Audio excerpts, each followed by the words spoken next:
Football is awesome. Good morning, good evening, good afternoon, everybody. Welcome back to Friday Night Roots. I'm your host, Justin Thomas. Let's get into it. Do me a huge favor before we kind of jump into the video. Like the video if you can, share the video with your friends, and subscribe if you can. I appreciate all the love I can get as I continue on this journey. So appreciate that. And as always, let's talk some football.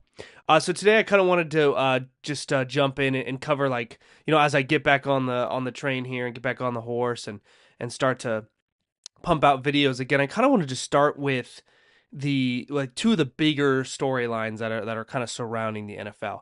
The first one being the Matthew Stafford trade and kind of the uncertainty with him and the Rams, and then the other one is, of course, Aaron Rodgers and the new team he's going to end up on, considering the fact that they're the Jets are kind of done with him.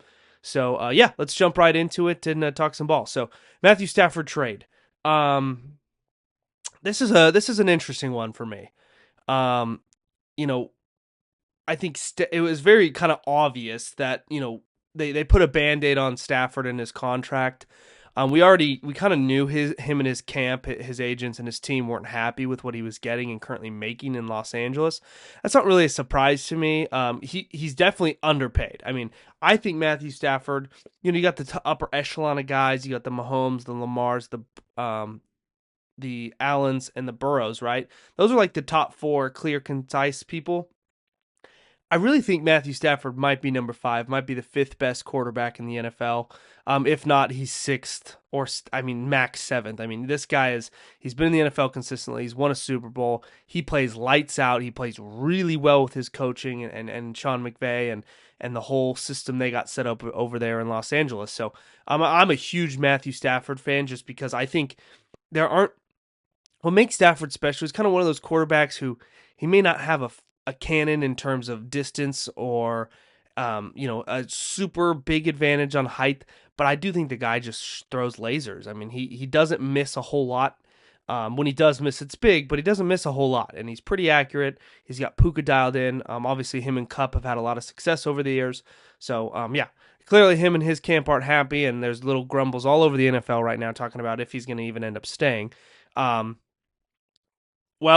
anyway, Albert Breer actually posted something the other day basically saying that the Giants, Browns, Steelers, and Raiders are all interested in Matthew Stafford, and of course they are. Like, I mean, who wouldn't? I mean, there should be no team that isn't interested if it's not going to cost them too much. Obviously, everybody has a price, but Matthew Stafford's definitely a league talent. I think for me, he'll go down as one of the more underrated quarterbacks, but I don't think so. I think everyone everyone gives him his flowers where he deserves. I mean, he's an awesome football player. I think the Rams, though, going into this situation, definitely have a clear and concise advantage over any other team. Right? Obviously, he's still on the team, but to be fair, I think in this situation, right? Like, you look at Matthew Stafford and him being in LA, and not only that, but winning a Super Bowl with Sean McVay already. You look at kind of the situation, you go, well, why in the hell would they want him to leave, and why in the hell would he ever want to leave? Like Matthew Stafford, he played 12 years in Detroit, and he knows what a bad franchise looks like. He knows what not winning looks like and how that feels and what it's like to get beat up constantly.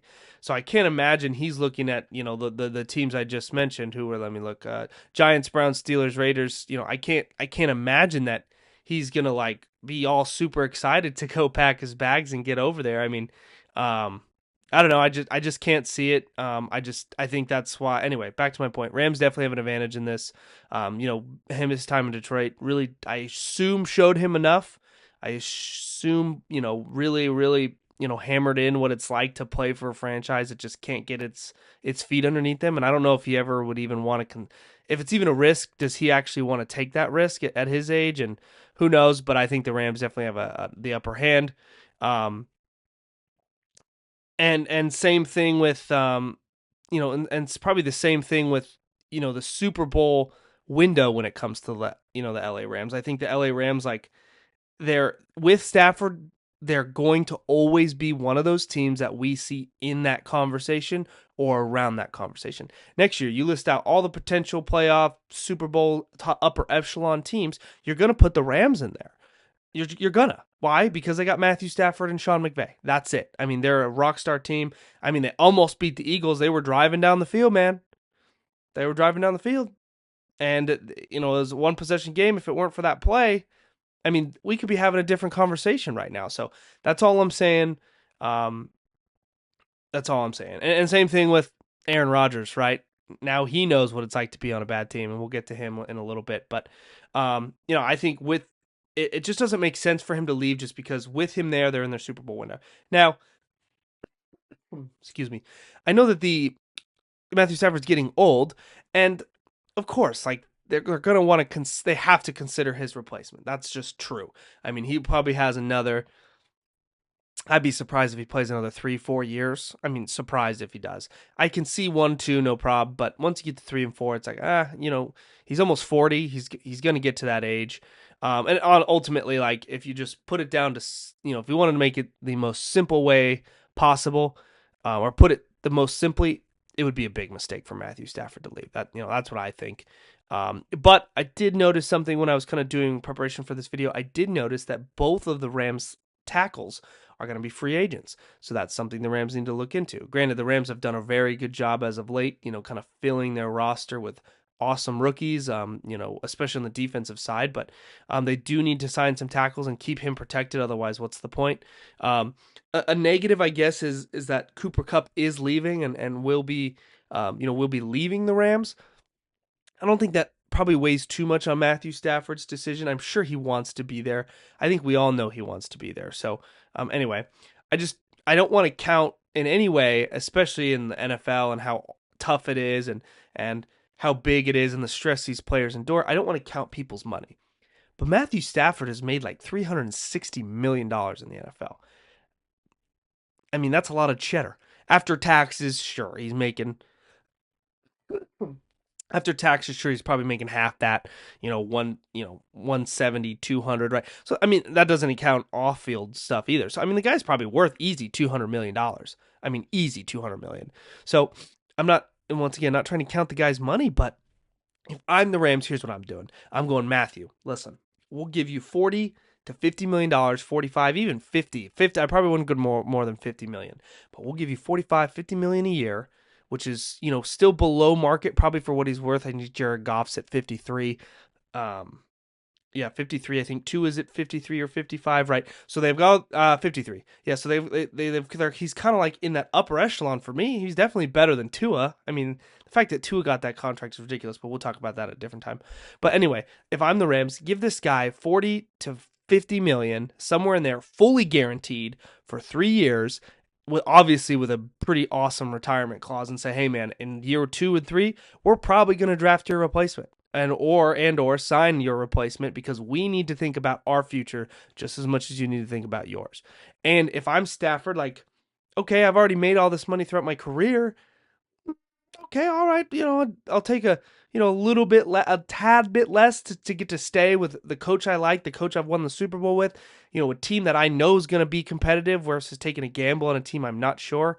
I think the Rams are probably a little bit tired of the Stafford buzz. I know his wife runs her mouth a lot and says a lot of crazy stuff, and I don't mean that to be disrespectful towards women. I think she runs her mouth. A podcast talking about their time in Georgia, and at worst case, if Stafford leaves, they're obviously going to need a bridge quarterback. And when it comes to bridge quarterbacks, who I thought might make a good fit?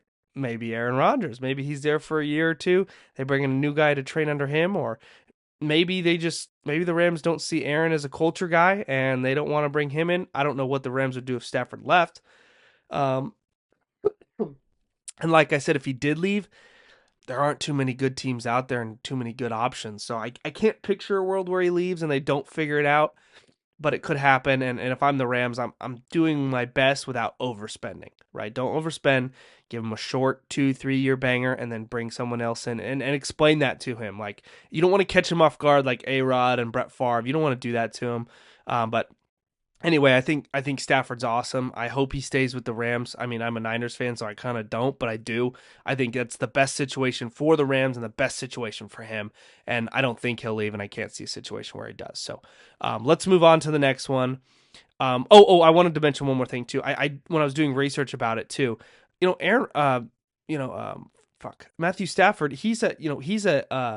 He's a warm weather guy too. He grew up in Texas, played at Georgia, so he lives on the West Coast in California. Where I live, and it's nice here. We got the best weather.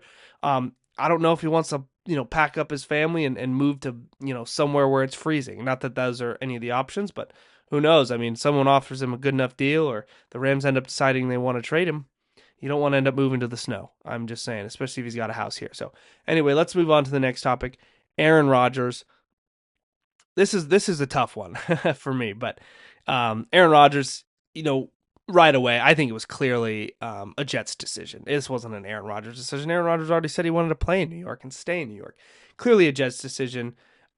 I know Aaron Glenn talked to the Packers. I'm sure he had his fair share of conversations with Aaron. I'm sure the GM has had their fair share of conversations with Aaron. I don't know. I think if I'm Aaron Glenn, I'm getting rid of Aaron too. Why? And that's a tough question. I don't know how Aaron is in the locker room, but listen, there's a lot of times in this league where some of these coaches only get this opportunity once. And even if they get a second opportunity, they don't want their first decision to be the wrong one. And I think Aaron Glenn has a better shot of just rebuilding. And not only that, maybe ownership will give Aaron Glenn a little more time too. If we rebuild, maybe ownership will be more willing to let him stay on staff longer. That's something I would consider. Um, anyway, I think Aaron Rodgers doesn't want to be remembered as a loser in New York either. I think, but to be fair to the Jets, or to be fair to Aaron, the Jets don't necessarily have a succession plan at the moment. So who the hell knows how that's going to go? I don't think they're just moving off of Aaron Rodgers, the QB. I also think it's more of a character decision. But because Aaron as a QB is one of the best. I mean, 4-time MVP, Super Bowl winner, all the good shit. I just think, um, excuse me, there's a lot of people in the media still who really hate Aaron Rodgers because of the whole political side of things, right? I mean, all the politics that surround him, all the drama that surrounds him, the Egypt trip, missing minicamp, stuff like that. I just think he could be a distraction. And when I say, they're not moving off of him as a quarterback, I mean, the first beginning of the season sucked, but the last 10 games he actually was comparable. He played much better. I think the Jets were just a shitty football team at the end. By the end, they'd all lost all their steam. Um, I think it's super, super sad that Robert Saleh got fired. That was a wrong decision. I've kind of probably already talked about that, but um, you know, yeah. Anyway, I don't think Aaron also should have control of a franchise. He's not a GM. He's not a front office guy. I think he needs a good staff, is what I think he needs. I think he needs good coaches, good players around him so they can excel. Just stop the nonsense, stop the bullshit. He is a human, and I do take that lightly. Or I do take that pretty, sorry, not seriously, not lightly. I take that seriously because he is a human and he does have feelings and emotions and things going on in his life that you don't want to take the individual out of the individual, but he does need to stop the bullshit. Just stay away from the press at least. Um, yeah, I watched the Enigma documentary, mixed emotions, but there are times where you look at him and you're like, man, he's just a guy trying to figure it out. And maybe he really isn't happy in life. And maybe he does struggle with depression and struggle with certain things that he's trying to get through. I'm all for it. I just don't think you need to publicize it. There are ways that you could do that where nobody ever knows. So just something to keep in mind. Yeah, but for the Jets, I mean, not only do they not have a QB, it's a bad QB draft class. So that's gonna hurt them significantly. And I think that's another reason, an NFL executive said in a report, there's a reason the Giants are very interested in Matthew Stafford, is because the QB market and the QB draft, it's terrible this year. And so I know the Giants don't like Cam Ward. I know they don't like Shador. I know they don't like Jalen Milroe. So I could see the Giants maybe skipping out on that and trying to rework it and survive another year. But, if you think about Dayball and Joe Shane, They're not going to get another year. I mean, this is it. If they don't produce this year, they're both gone. So, but another thing that Aaron said is he wants to go to a good team.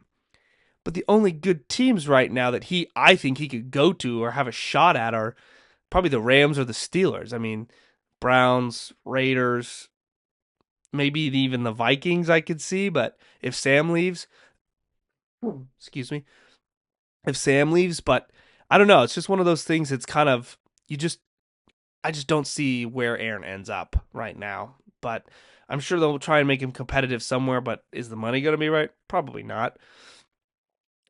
I think Aaron at this point, given the body of work he's produced the last 2 years, I think he played 2 plays or 3 plays in 2023, and then in this 2024 season he had 5 wins, which is the worst season of his career. I think Aaron can definitely go to a bad team and make them good. But I don't think he can go to a bad team and make them great. Does that make sense? I think he can make them comparable. I don't think he's gonna get any team over the hump, but I think that's why he wants to go to a good team, try and get that team over the hump.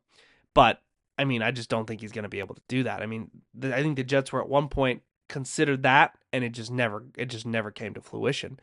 Um, yeah, and he just wants to forget the last 2 years, and who wouldn't? And he definitely, and no offense to the Browns fans, but I don't think he wants to go to the Browns and sit behind Deshaun Watson. You got two guys struggling with Achilles injuries. Both are going to be, maybe not highly paid, but Sean's highly paid, and you got to have to pay Aaron something, at least north of $20 million, I assume, right? I don't know. No offense to Browns fans. Yeah, I don't consider your team one of the better options. Your team sucks. Myles Garrett wouldn't be requesting a trade if they didn't suck. So if you want to argue with me, hit the comments. Maybe the Titans, if he can convince himself that they're good enough, but they're not good right now. The coach could be on the hot seat. I think he can convince himself. I could see the Titans throwing some money at him going here, but they have the number 1 overall pick. I assume they're probably just going to draft, but I don't know. And like I said, maybe Vikings if Sam leaves, but I see Sam going to somewhere like the Raiders maybe, but I just can't see Kevin O'Connell wanting to bring in Aaron as that guy. So yeah, anyway, that kind of covers it for today. Those are kind of the two bigger storylines in football right now. So yeah, I would love to hear your thoughts. Throw them in the comments if you guys can. And as always, let's talk some football. Love you.